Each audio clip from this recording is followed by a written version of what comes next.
Welcome to the Introduction to User Management tutorial. Today, you'll learn how user management works on your website. The topics covered in today's tutorial are 1. The different user roles, 2. The site admin user role, 3. The site manager user role, and 4. The site editor user role. Topic 1. Different user roles. There are 3 different user roles on your website: site admin, site manager, and site editor.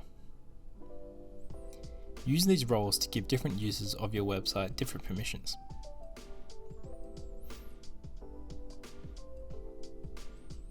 Two, site admin. Site admin has access to the whole site. They can create and delete site manager and site editor users. They can promote and demote site manager and site editor users too. They can also reset passwords and emails of site manager and site editor users.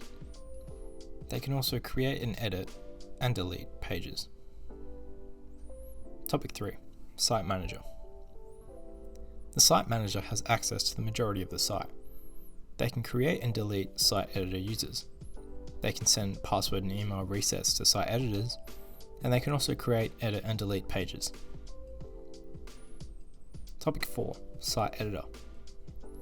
A site editor only has access to edit existing content. They can only view profile, can reset their own profile email and password, and they can edit pages. You've now been introduced to how user management works on your website.